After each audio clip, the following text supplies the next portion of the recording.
Back onto the all-weather for race number 3. This is a Class 5 contest over the 1650. We do have one horse out, Sincere Boy, lame in front, so unfortunately not taking his place.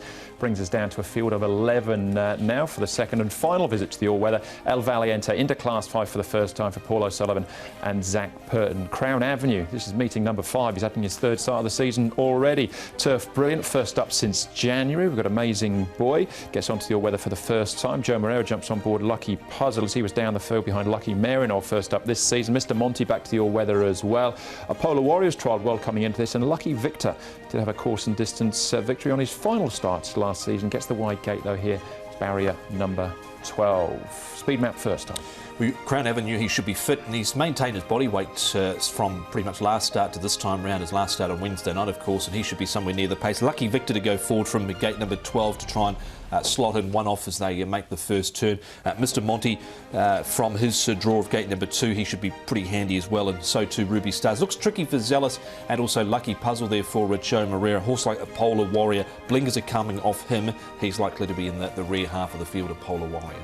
All right, OK, well, we'll start off with Crown Avenue. He was in action on Wednesday night. Paul, can he improve on this? He's been 5th on his 2 starts back this campaign. And he's been a bit disappointing, I thought. I think he's gone out really short price favourite last time. I thought the first run was OK, Happy Valley. Now he's coming back to Sha Tin all weather. So he's done the trifecta, isn't he? He's gone turf, Sha Tin, turf, Happy Valley, now here. Look, I'm going to take a stand against him. I'll left him out. Yeah, I've left him out as well. I was happy to be with him on Wednesday night. He got a little bit of a squeeze up in the straight, but he was never a winning proposition. Yeah, and that was Luke Ferraris with his first win as well here in Hong Kong. So that was a great effort on Go Ballistic. A Polar Warrior, we can have a look at the trials now, Tom. What do you think of him? El Valiente, I thought, looked pretty sharp here. Well, this horse has been expensive in his last 3, beaten favourite in his last 3 outings behind TaylorMade, Sky Gem and also Sure Winman. He was slow out last start but made some ground, but I thought he won this trial well enough. You can see him piercing through there, one off. There was nothing wrong with that recent trial of on the inside there, Ruby Stars, but does catch the eye El Valiente here, Paul, over the final stages. Yeah, I like El Valiente. He can deal me out of a Polar Warrior. He's had plenty of chances. A Polar Warrior, and he's done this before and then hasn't run too well. So hasn't quite as had many chances as Jimu. Yeah, well, that's true, but he's getting there. He's close.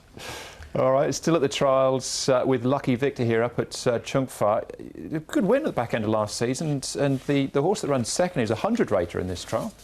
Yeah, he was right on the cusp for me. Just the barrier put me off a little bit in barrier number 12. He was pushed out a little bit here in the trial, but look, he did win, which saved his career. He's up to a rating of 26 now.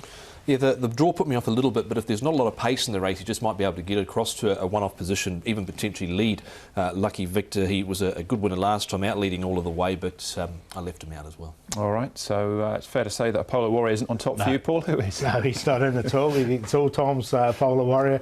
I'm going to go with El Valiente. I think downgraded. The horse looked good in Class 4, and he can win here. He's on top.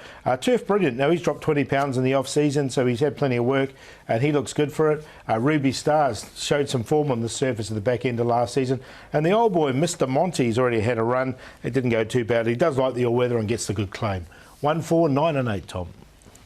El Valiente, I think, will be tough to beat here, and he's ridden by Zach Purton for Paul O'Sullivan. Gate number 5 should be somewhere in midfield and should be able to stalk them and win quite well, I think, El Valiente. A Polar Warrior, he goes in on his last start effort. Nothing wrong with, I thought, with the trial, but he is running out of chances. Ruby Stars, and a through at Turf Brilliant. He won on the surface 2 back, pulled up with mucus last time out, and there wasn't a lot of pressure put on him in his most recent barrier trial. So 1, 11, 9 and 4. I got the same cue as Tom. Polar Warrior squeezes in for me once more. We included Lucky Victor as well. I thought it was a good trial, so something to work on from there. That's race number 3, Class 5 over the 1650.